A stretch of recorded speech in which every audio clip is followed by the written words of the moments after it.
क्या इन्वेस्टिंग में 10 साल और 20 साल का फर्क सच में इतना बड़ा होता है, या फिर कंपाउंडिंग की ये सारी बातें सिर्फ किताबी ज्ञान है? आज के इस विश्लेषण में हम बिल्कुल सीधे डेटा और नंबर्स की बात करेंगे, कोई थ्योरी नहीं। आज हम असल में देखेंगे कि समय यानी टाइम वेल्थ को किस तरह से कई गुना बढ़ा देता है। अक्सर एक सवाल मन में जरूर आता है, क्या ये जो बार बार बोला जाता है ना कि जल्दी इन्वेस्ट करो, जल्दी शुरुआत करो, क्या ये सिर्फ डराने के लिए बोला जाता है? क्या ये फाइनेंशियल इंडस्ट्री का कोई तरीका है पैसा मार्केट में फंसाए रखने का? सच कहूं तो ये शक बिल्कुल जायज है। जब हर तरफ से एक ही सलाह मिल रही हो तो डेटा देखना बहुत जरूरी हो जाता है। और इसी डेटा को समझने के लिए आज के इस पूरे एक्सप्लेनर का बेस है ये एक बहुत ही पावरफुल विचार, time is the ultimate multiplier. Finance बारीक का ये कोट बिल्कुल सटीक है, क्योंकि इन्वेस्टिंग में सबसे बड़ा मैजिक भारी भरकम रिटर्न लाना नहीं होता, सबसे बड़ा मैजिक होता है टाइम। चलिए इसे एक बिल्कुल सिंपल कैलकुलेशन से समझते हैं। मान लेते हैं कि हर महीने 10,000 रुपए की एसआईपी चल रही है। एक्सपेक्टेड रिटर्न 12% मान लेते हैं। अब 10 साल में टोटल इन्वेस्टमेंट होगी 12 लाख रुपए, और 10 साल बाद जो कॉर्पस बनेगा वो होगा करीब 23 लाख रुपए। मतलब 12 लाख लगाकर 23 लाख, अच्छा रिजल्ट है। लेकिन इसमें कोई शौक लगने वाली बात नहीं है ना? लेकिन अब असली शौक देखिए। अगर उसी 10,000 रुपए की एसआईपी को अगले 10 साल के लिए और चलने दे, यानी टोटल 20 साल के लिए, मंथली एसआईपी वही है, रिटर्न भी वही है, लेकिन 20 साल बाद टोटल कॉर्पस पहुंच सकता है करीब 1 करोड़ रुपए तक। जी हाँ, सीधा 1 करोड़। यहीं पर लोगों को सबसे बड़ा शॉक लगता है, क्योंकि ध्यान दीजिए, 10 साल से 20 साल मतलब टाइम सिर्फ 2 गुना हुआ, लेकिन वेल्थ 23 लाख से सीधा 1 करोड़ पहुंच गए, यानी 4 गुना से भी ज्यादा। हमारा दिमाग अक्सर लीनियर तरीके से सोचता है, लेकिन ये जो जादू है ना, ये एक्सपोनेंशियल ग्रोथ का नतीजा है। इसी को कहते हैं कंपाउंडिंग। पहले 10 साल में पैसा सिर्फ एक फाउंडेशन, एक बुनियाद बनाता है, लेकिन दूसरे 10 साल में वही फाउंडेशन एक वेल्थ मशीन बन जाती है। पहले डिकेड में पैसा धीरे बढ़ता है, लेकिन दूसरे डिकेड में वही पैसा खुद ब खुद और पैसा कमाना शुरू कर देता है। अब यहाँ एक बहुत ही दिलचस्प बात निकलकर सामने आती है, जरा इस पर गौर कीजिए। पहले 10 सालों में प्रॉफिट था सिर्फ करीब 11 लाख रुपए, लेकिन 20 साल पूरे होने पर टोटल प्रॉफिट जंप करके 76 लाख रुपए हो जाता है। मतलब दूसरे डिकेड में जेब से सिर्फ 12 लाख एक्स्ट्रा गए, लेकिन प्रॉफिट में सीधे 65 लाख रुपए का इजाफा हो गया।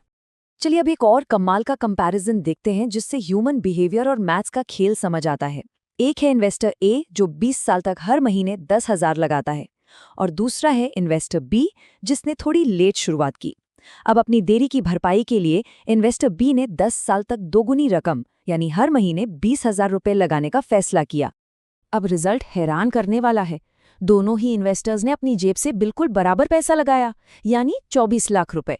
लेकिन इन्वेस्टर ए का फाइनल कॉर्पस 100 के इंडेक्स पर है, यानी करीब 1 करोड़ रुपए, और इन्वेस्टर बी वो सिर्फ 46 पर अटक गया, यानी करीब 46 लाख रुपए। सेम अमाउंट इन्वेस्ट करने के बाद भी समय कम होने की वजह से इन्वेस्टर बी की वेल्थ आधी से भी कम रह गई। तो इस पूरे एक्सप्लेनर का सबसे बड़ा लेसन यही है, टाइम बीट्स अमाउंट। मार्केट में बाद में ज्यादा पैसा डालना पहले दिए गए समय की कभी बराबरी कर ही नहीं सकता। जो पैसा मार्केट में ज्यादा लंबे समय तक रहेगा वही असली वेल्थ बनाएगा। तो फिर सवाल ये उठता है कि इन्वेस्टमेंट को टालने की असली कीमत क्या है? हम अक्सर सोचते हैं ना कि अरे अभी क्या जल्दी है, कुछ साल बाद शुरू कर देंगे, क्या ही फर्क पड़ जाएगा। लेकिन ये जो टालम टोल की आदत है ना, ये फ्यूचर की वेल्थ को बुरी तरह डैमेज कर देती है। इन आंकड़ों से ये बात बिल्कुल साफ हो जाती है। अगर 25 साल की उम्र में निवेश शुरू किया जाए तो 60 की उम्र तक पूरे 35 साल मिलते हैं, लेकिन अगर 35 साल की उम्र में शुरुआत हो तो सिर्फ 25 साल बचते हैं। देखने में लगता है कि सिर्फ 10 साल का नुकसान है, लेकिन असल में ये कंपाउंडिंग कर्व के सबसे पावरफुल, सबसे विस्फोटक सालों को हमेशा के लिए खो देना है।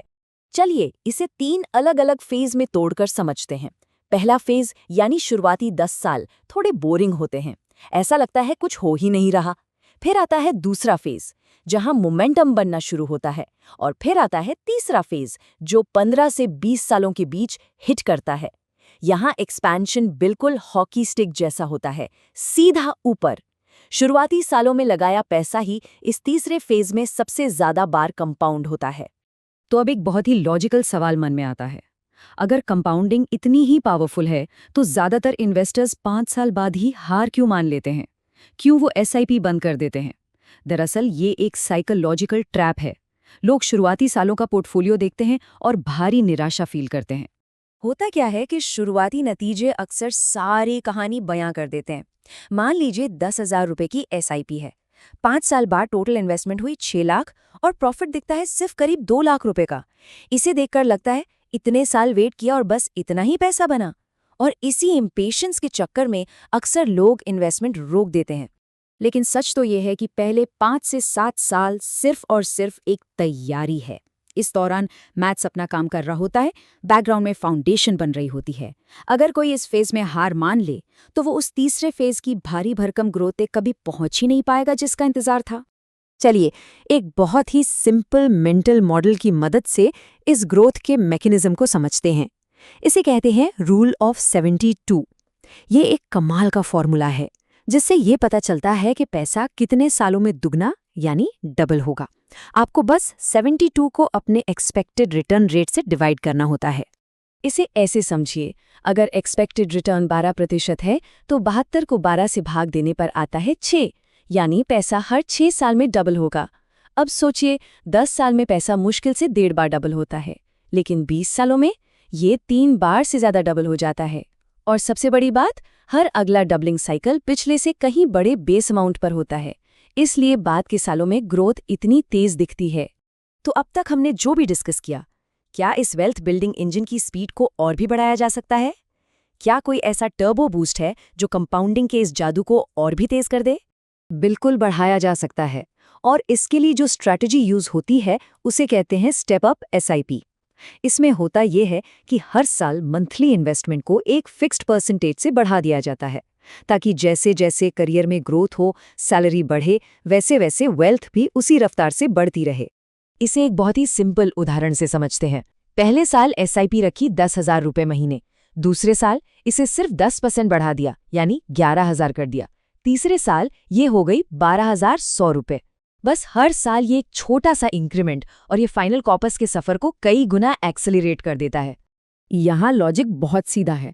अगर इनकम बढ़ रही है, सैलरी बढ़ रही है, लेकिन एसआईपी का अमाउंट वही पुराना है, तो समझ लीजिए कि वेल्थ बनाने की एक बहुत बड़ी कैपेसिटी हम वेस्ट कर रहे हैं। अपनी बढ़ती सैलरी को सिर्फ लाइफस्टाइल अपग्रेड में नहीं, बल्कि स्टेप अप एसआईपी के जरिए इस कंपाउंडिंग इंजन में डालना बहुत जरूरी है। तो इस पूरे विश्लेषण का फाइनल टेक अवे क्या है? क्वांटिटेटिव मॉडलिंग स्टडीज बिल्कुल क्लियर बताती हैं कि 20 साल में जो ये शॉक लगता है ना, ये कोई मैजिक नहीं, बल्कि एक्सपोनेंशियल ग्रोथ के नियम का एक बहुत ही नेचुरल रिजल्ट है। भयंकर वेल्थ बनाने के लिए फाइनेंशियल जीनियस होने की जरूरत नहीं है, जरूरत है तो बस असीम धैर्य और थोड़े से डिसिप्लिन की। और जाते जाते एक सवाल जो हम सबको खुद से पूछना चाहिए, आने वाले महीने की जो सैलरी है, क्या उससे सिर्फ आज का कोई खर्चा पूरा होगा, या फिर वो एक ऐसे कंपाउंडिंग इंजन की नींव रखेगी जो आने वाले 20 सालों में एक विशाल वेल्थ तैयार करेगी? फैसला सिर्फ एक गणित का है, चॉइस पूरी तरह से हमारी है।